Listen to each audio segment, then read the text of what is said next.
Vì sao mà mấy năm gần đây đảo Hòn Sơn lại nổi tiếng về du lịch? Thì nó cũng có cái nguyên nhân của nó các bạn. Thì cái nguyên nhân nó nằm ở cái chỗ nào?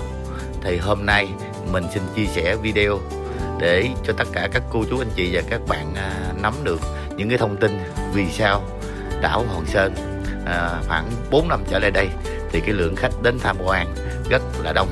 Thì mình cũng xin chia sẻ luôn các bạn. Thứ nhất là do cái đường đi nó rất là gần. Các bạn từ trung tâm Rạch Giá mà nếu các bạn đi Phú Quốc thì nó mất tầm từ 3 tiếng trở lên. Còn nếu các bạn đi Nam Du thì nó mất thời gian cũng khoảng gần 2 tiếng. Còn đi Hòn Sơn, đặc biệt các bạn đi Hòn Sơn thì nó chỉ cần là 60 phút thôi các bạn. Chưa kịp say sóng thì các bạn đã tới nơi rồi.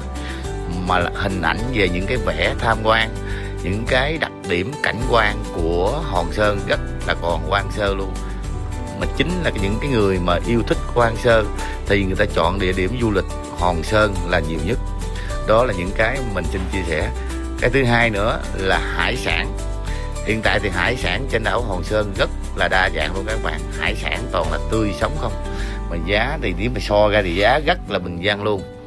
Ghẹ nè, mực nè, là tất cả còn rất là rẻ. Cho nên những năm gần đây du khách trải nghiệm khu du lịch đảo Hòn Sơn là rất là đông. Đó là mình xin chia sẻ những cái chi tiết để các bạn biết vì sao ở Hòn Sơn khách rất là đông vào những ngày cuối tuần. Thứ nhất là thứ Bảy, Chủ nhật và những ngày lễ Tết. Thông thường thì các bạn vào ngày thứ Sáu là các bạn là đã có khách rồi. Thông thường thứ Sáu thì khách tầm đến với Hòn Sơn tầm là 2.000 hoặc là 2.500. Còn sáng Chủ nhật, sáng thứ Bảy thì cái lượng khách từ 4.000 cho đến 5.000. Đi đảo Hòn Sơn mà các bạn muốn chọn những cái view biển mà đẹp để các bạn ở nghỉ thì các bạn nên đặt phòng trước từ 10 ngày cho đến 15 ngày, là từ 2 tuần đó các bạn. Nếu các bạn đặt chậm thì không còn những cái view biển, cái view đẹp mà các bạn thích. Các bạn phải tranh thủ sắp xếp thời gian đặt phòng trước. Đặt phòng trước thì các bạn phải chú ý nha. Tại vì nhiều cái dịch vụ trên đảo Hòn Sơn này là có một số dịch vụ bây giờ là rất là nguy hiểm. Mà hiện tại là an ninh mạng của tỉnh, của huyện, của xã cũng đang theo dõi để bắt. Nhưng mà cũng chưa được các bạn. Nó cũng có vấn đề là ở đâu cũng có lừa gạt các bạn ơi. Cho nên các bạn nên chọn những cái dịch vụ nó có định an toàn và tin tưởng. Thì mình cũng xin giới thiệu với các bạn luôn. Hiện tại mình là hướng dẫn viên trên đảo và là giáo viên dạy trên đảo luôn. Mình cũng có dịch vụ về du lịch, tour Hòn Sơn trọn gói hay là combo. Cho nên các bạn có nhu cầu thì liên hệ với mình. Thì đến đây các bạn nè, những cái bãi tắm như thế này nè các bạn, biển Hòn Sơn là có những bãi tắm nè. Các bạn không cần phải đi đâu xa hết. Đi Phú Quốc mất thời gian có khi là 3 tiếng, rồi Nam Du thì mất thời gian là 2 tiếng. Nhưng mà nó cũng thế thôi. Các bạn đến khu du lịch đảo Hòn Sơn để các bạn trải nghiệm thì cũng được tắm biển, bãi biển, rồi trải nghiệm lặn ngắm san hô, tất tần tật cũng có đầy đủ hết các bạn. Thì ở đâu cũng thế thôi, mỗi một chỗ nó đều có một cái vẻ đẹp riêng. Phú Quốc thì nó có cái vẻ đẹp theo kiểu Phú Quốc, còn Nam Du thì có theo vẻ đẹp của Nam Du. Mà riêng đặc biệt Hòn Sơn là một cái vẻ đẹp hoang sơ mà được rất là nhiều du khách đến tham quan, đánh giá là một trong những hòn đảo có tiềm năng về du lịch. Do mấy năm gần đây cũng như sự quan tâm của chính quyền, nhà nước, xã, huyện thì hiện tại đảo Hòn Sơn bây giờ được rất là nhiều những cái thành quả tốt các bạn. Chẳng hạn như bây giờ cảng nè cũng là nâng cấp cảng lớn ra, rồi lộ chạy tham quan các điểm trên đảo cũng vậy luôn, cũng được là nâng cấp rộng lớn ra. Cho nên nhờ như vậy mà du lịch Hòn Sơn càng ngày càng phát triển trong tương lai. Thì mình thấy khoảng 4 năm trở lại đây đó thì cái lượng khách đến tham quan, nghỉ dưỡng ở khu du lịch đảo Hòn Sơn là rất là đông so với những năm khác. Thì cái này không cần đi Vũng Tàu nha các bạn. Các bạn chỉ cần ra đảo Hòn Sơn thôi là các bạn cũng được tắm biển thôi. Đây, bãi biển là nước trong veo, bãi cát lớn như thế này đây. Chứ nếu mà các bạn bỏ đường đi Vũng Tàu hay là Nha Trang vậy rất là xa. Chỉ cần ra Hòn Sơn, Rạch Giá hơn 1 giờ đồng hồ là tới khu du lịch đảo Hòn Sơn. Các bạn sẽ được trải nghiệm tắm biển, bay dù ra cả nhà. Đây là chê quyết phải bị giữ nha. đang bay dù nè. Quá đã.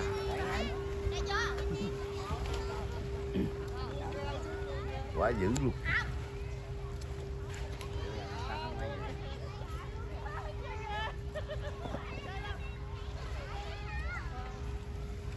Đây được những đoạn.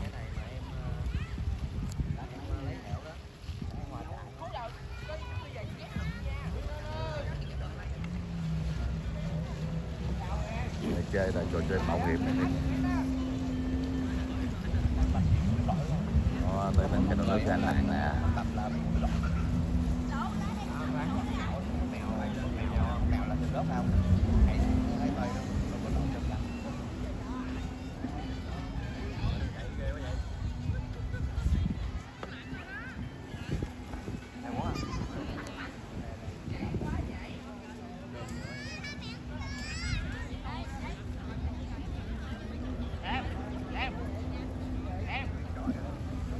Quá dữ rồi, mấy cái nước quá lạng nè.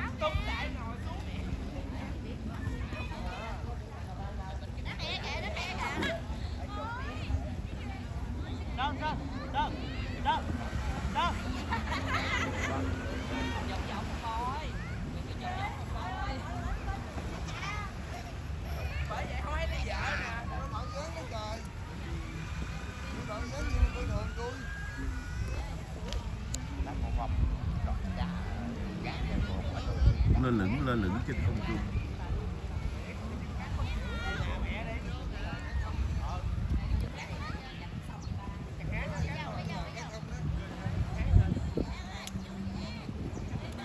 Quá đỉnh.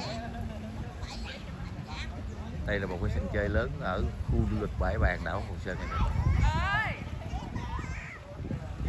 Đây có nước, có phao túi, có dù, có súp, có đầy đủ hết.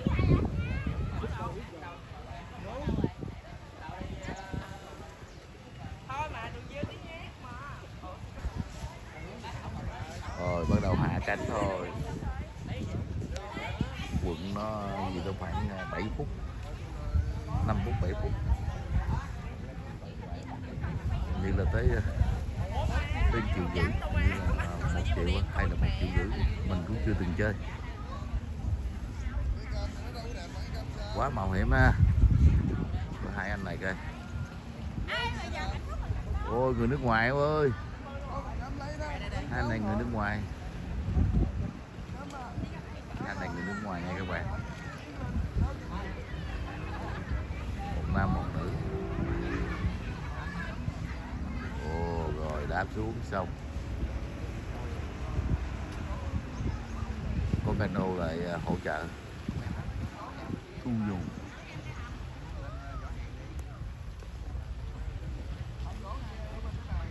Đây là giờ cao điểm rồi các bạn, giờ cao điểm rồi cho nên tất cả du khách đến khu du lịch đảo Hòn Sơn thì đều trải nghiệm khu Bãi Bàng này hết nha. Tùy theo thích của mỗi người, có người ta thích là trải nghiệm lặn ngắm san hô vào buổi chiều, rồi cũng có người ta thích như thế này đây, tắm ở một cái bãi cát như thế này.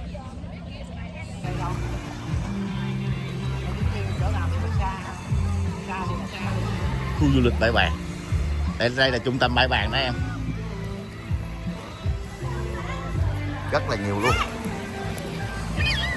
Khu này thì nó lớn hơn, tại vì cái chiều dài của nó rộng hơn. Cái khu đằng xô ra thì nó khoảng 100 mét, còn khu này nó hơn.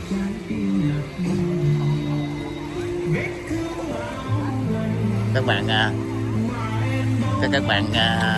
ở miền Tây, nếu là các bạn ở miền Tây, các bạn nếu mà đi Nha Trang, Đà Lạt chúng ta rất là xa. Các bạn chỉ cần bỏ thời gian ra đảo Hòn Sơn trong vòng chỉ có nốt nhạc thôi, xuống thành phố Rạch Giá, ngồi tàu 1 giờ đồng hồ là sẽ cập cảng Hòn Sơn.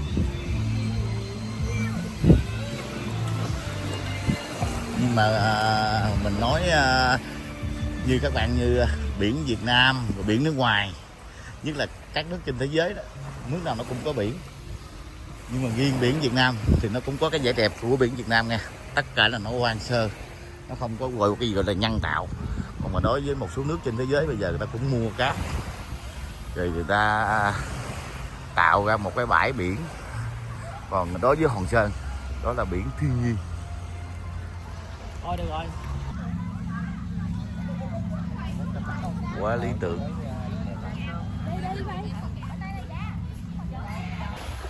Đây cả nhà, anh em mình đang chơi phao chuối nha.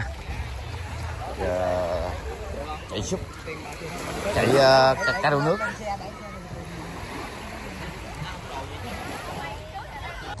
Đây cả nhà, đây là một trong những cái quán có cái góc ngắm hoàng hôn lý tưởng nhất cả nhà. Quán này nó có tên gọi là Sunset. Khu du lịch Hòn Sơn là thế đó các bạn. Những gì ở Phú Quốc có, Vũng Tàu có thì đảo Hòn Sơn nó cũng có. Nó cũng đầy đủ tiện nghi luôn các bạn. Chẳng hạn như bây giờ các bạn cũng nhìn thấy đấy, có dù nè, rồi phao chuối nè. Ngoài ra là những cảnh hoang sơ. Nếu các bạn là những người yêu thích về vẻ đẹp hoang sơ thì các bạn chọn khu du lịch Hòn Sơn là phù hợp nhất. Thì ở đây nó chỉ là hoang sơ thôi các bạn. Nó không như ở những chỗ cao sang huyền bí khác. Đường đi nó gần, hải sản thì nó rẻ, cảnh thì nó hoang sơ. Những người mà yêu thích hoang sơ thì trải nghiệm du lịch Hòn Sơn là phù hợp cho các bạn nhất. Giá thành thì rất là rẻ luôn các bạn ơi.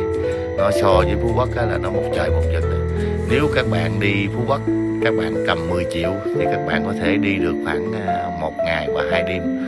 Còn nếu như các bạn cầm 10 triệu mà các bạn đi Hòn Sơn thì các bạn ở chắc có thể là 5 đêm 6 ngày luôn rồi các bạn. Ở trong khi đó là các bạn được thưởng thức là hải sản nè. Hải sản là tươi như thế này nè. Nói chung phòng nghỉ ở Hòn Sơn này cũng tương đối sạch sẽ và thoáng như thế này các bạn. Nói chung giá cả là rất là ok, giá tầm trung. Còn nói về hải sản thì mình bao nha. Nói chung hải sản của vùng biển Kiên Giang như Phú Quốc, Nam Du, Hòn Sơn thì nó là đều như là một. Cái vị ăn nó cũng là ngon ngọt, nó cũng thế thôi. Nhưng mà cái giá thành ở Hòn Sơn so về cái giá cả thì ở Hòn Sơn thì rất là rẻ. Chẳng hạn như cái ghẹ mà nó cao điểm nhất, VIP nhất thì nó tầm khoảng 400.000 trở lại 1 ký. Nhưng mà nếu mà các bạn đi Phú Quốc thì giá nó khác nha. Phú Quốc thì có thể là 700 hay là 1 triệu. Còn riêng ở Hòn Sơn thì nó có tầm giá đó thôi. Cho nên cái chênh lệch về cái giá cả thì các bạn cũng biết rồi. Nếu những người mà đã từng đi Phú Quốc thì các bạn đến với Hòn Sơn thì các bạn thấy cái gì nó cũng rẻ. Từ hải sản, rồi tôm, cá, mực, rồi cái gì nó cũng rẻ. Đó là mình cũng xin chia sẻ những cái chi tiết mà vì sao mà những năm gần đây khu du lịch đảo Hòn Sơn được trải nghiệm, được đón rất là nhiều khách thập phương đến trải nghiệm, nhất là những vùng miền Tây. Đại đa số là cái lượng khách của miền Tây, thành phố Hồ Chí Minh đã trải nghiệm khu du lịch đảo Hòn Sơn là nhiều nhất. Ở đây thì không những là khách đi tự túc mà là rất là nhiều, rất là đa dạng. Khách đi theo cái diện tour trọn gói luôn các bạn. Ví dụ như những công ty hay là những cái cơ quan nhà nước thì họ hay tổ chức đi Hòn Sơn theo cái diện là tour trọn gói. Thì ở những video trước mình cũng có chia sẻ đó các bạn. Thì cứ mỗi một đoàn khách đến với khu du lịch đảo Hòn Sơn mà liên hệ với mình thì mình đều có ghi lại những cái khoảnh khắc, ghi lại những cái video lưu niệm. Mỗi một đoàn khách như vậy là thông thường là mỗi một cái video để lưu niệm lần đầu trải nghiệm khu du lịch đảo Hòn Sơn. Cái dịch vụ ở trên đảo Hòn Sơn hiện tại thì bây giờ nó cũng rất là đa dạng luôn các bạn. Ví dụ như các bạn thích đi tự túc thì các bạn liên hệ đặt vé, đặt phòng là các bạn đi thoải mái. Còn nếu như các bạn đi theo cái diện combo thì ở đây nó có dịch vụ đầy đủ luôn. Combo là bao gồm vé tàu cao tốc đi về, xe máy, rồi nhà nghỉ. Hay là các bạn có nhu cầu tour trọn gói thì nó cũng có đầy đủ tour trọn gói luôn. Nhưng các bạn lưu ý một điều nha, tại vì hiện tại trên đảo Hòn Sơn có những cái dịch vụ giả mạo đó các bạn. Thì Tết tới giờ cũng có mấy vụ các bạn, thì người ta cũng bị gạt, rồi người ta liên hệ ngay chăng mình, rồi trực tiếp ngay chăng mình, người ta hỏi. Nhưng mà cái đó, những cái tài khoản đó là những cái tài khoản ảo, không phải là người ở đây nhưng mà nó mạo danh. Cho nên các bạn muốn liên hệ du lịch mà để đặt cho nó chắc cú an toàn thì các bạn nên tránh những cái trường hợp. Mình phải biết được cái lai lịch, cái nguồn gốc của cái người địa phương ở đó là như thế nào. Cho nên khi các bạn giao dịch về vấn đề phòng hay nhà nghỉ hay là tour gì đó, để cho cái tỷ lệ an toàn nó cao chứ cũng có mấy vụ rồi các bạn ơi, mấy vụ người ta ở đây người ta bị gạt, người ta liên hệ cho mình, nhờ mình để trích kiếm cái số tài khoản đó. Thì các bạn cũng biết rồi, nếu mà nó chấp nhận lừa gạt rồi thì bây giờ chuyển tiền qua nó rồi thì coi như là nó biến, thì sao mà kiếm được. Cái đó là phải nhờ đến an ninh mạng. Thì ở đây mình cũng có gửi cái số cái tài khoản đó với cái nick, thông thường là cái nick Facebook hay là cái nick Zalo, cho chính quyền địa phương, để chính quyền địa phương người ta tìm cách để người ta có thể là bắt được những cái kẻ mà nó mạo danh là như thế. Cho nên các bạn đến với khu du lịch đảo Hòn Sơn, các bạn chú ý về vấn đề giao dịch, quảng cáo nhà nghỉ, thương hiệu, giá rẻ, chỗ đẹp, chỗ ngon nhưng mà giá rẻ, thì các bạn nên chú ý cái điều đó. Còn ở đây mình cũng có phục vụ luôn, mà nếu các bạn có nhu cầu mà liên hệ với mình ở đây thì mình bảo đảm các bạn đâu đó là giữ cái uy tín là người bản địa, gốc Hòn Sơn, cho nên các bạn liên hệ với mình là ok.